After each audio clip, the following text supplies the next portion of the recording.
I feel oddly nervous right now. Let's get to it.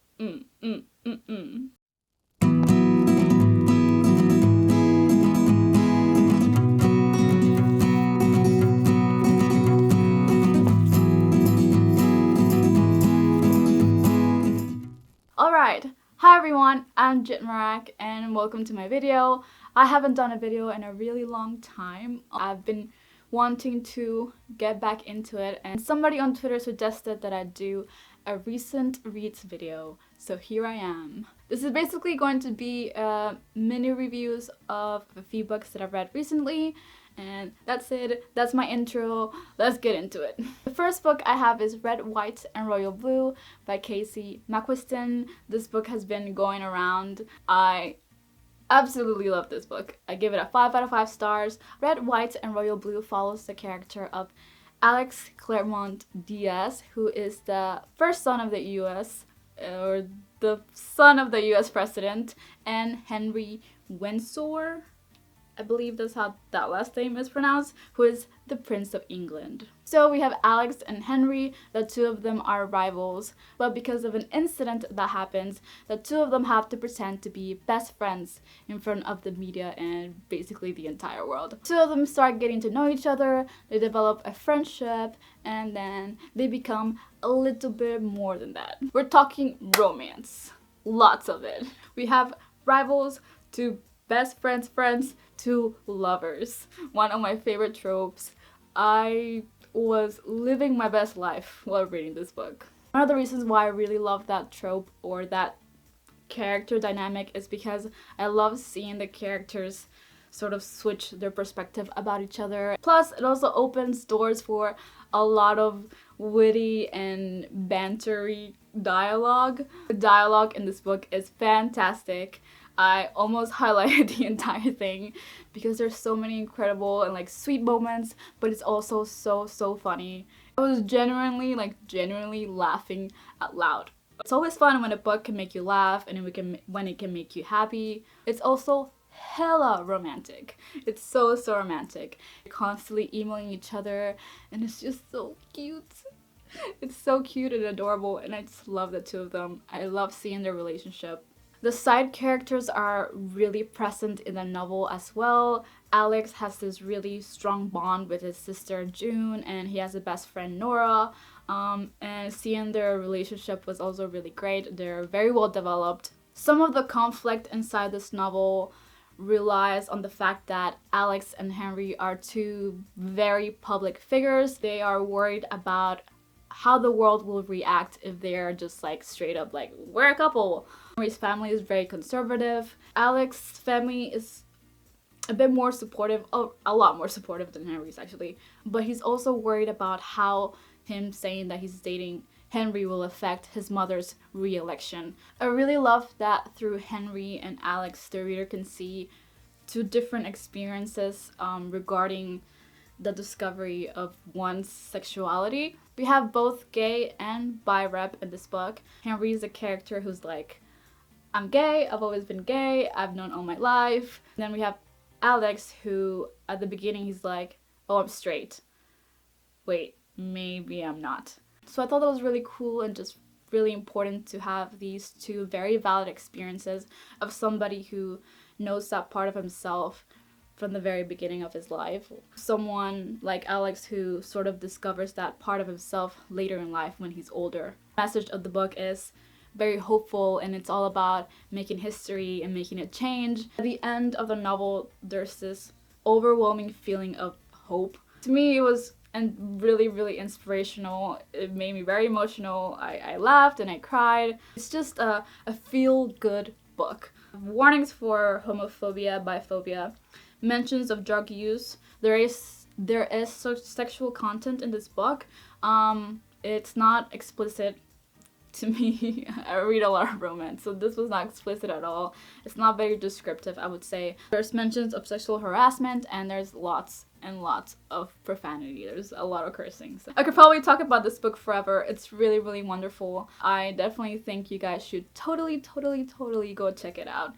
It is as good as everyone is saying it is. So the next book I have is One of Us is Lying by Karen M. McManus. So I gave this book a 4 out of 5 stars. It is what I would call a mystery / contemporary young adult book. It follows a group of characters, Addie, Nate, Bronwyn, Cooper, and Simon, who all end up in detention at the very beginning of the book. I love that this book just jumps right into things. During detention, Simon dies, an investigation starts. Of course, everyone in the room becomes a suspect.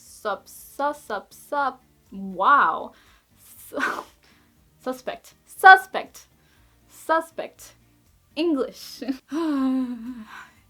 It really be like that sometimes. So everyone in the room becomes a suspect. One thing about Simon is that he ran this gossip app of his entire high school. In that app, he shared everyone's secrets, so he wasn't the most well-liked person at his school. I'm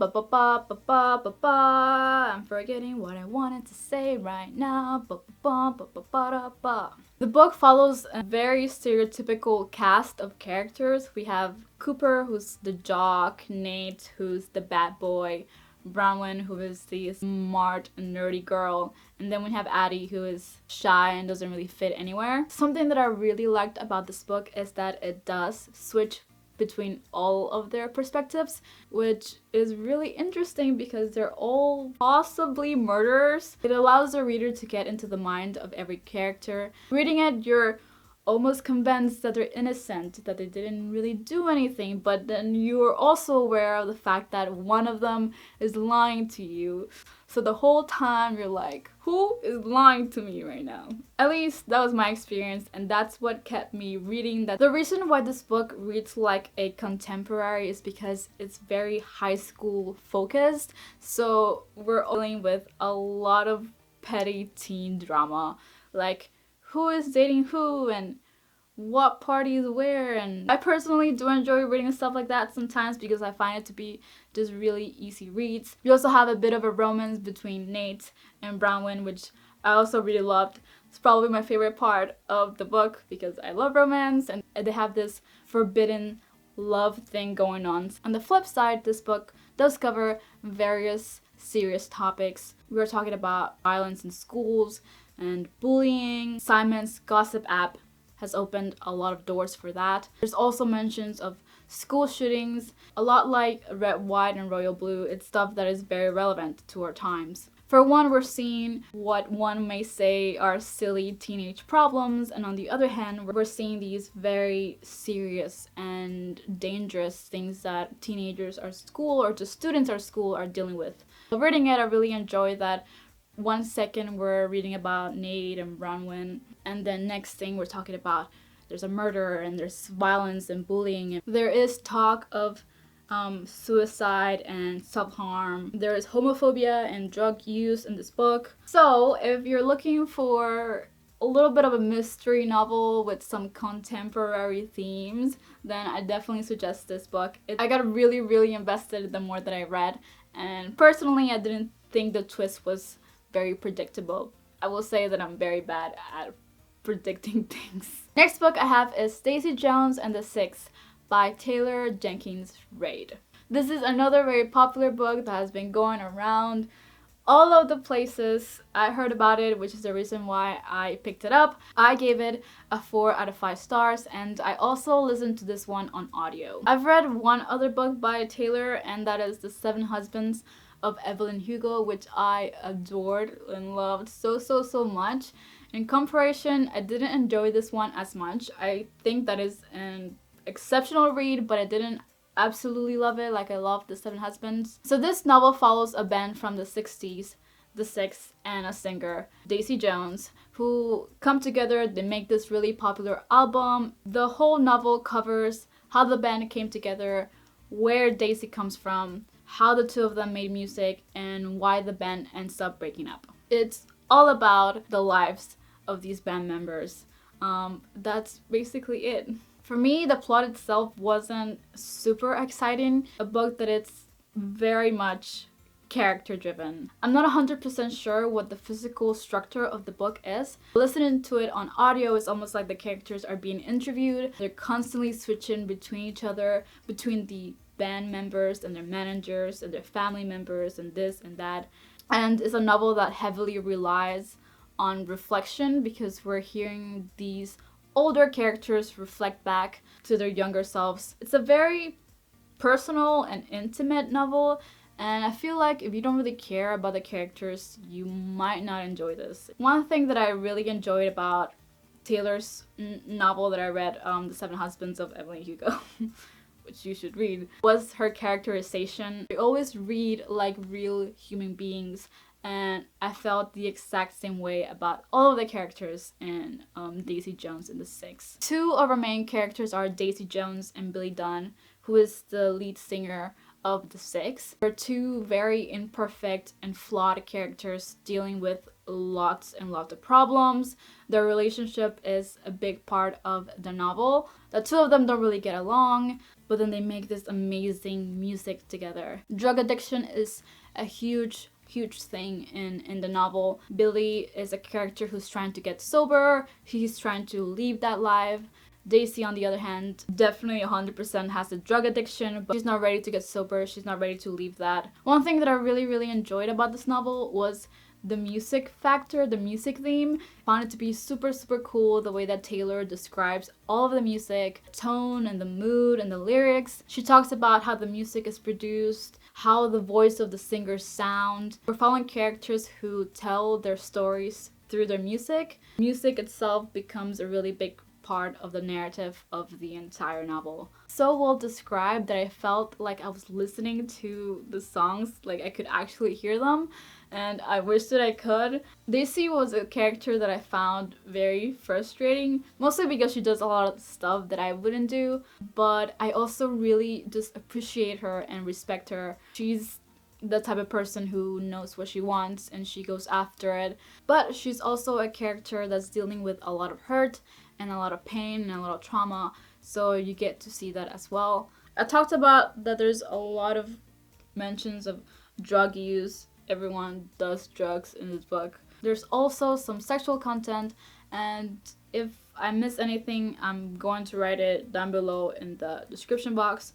Overall, I was really impressed with the writing. I guess I wish there was a little bit more to it, but overall I really enjoyed it. I mean, I recommend it, you pick it up.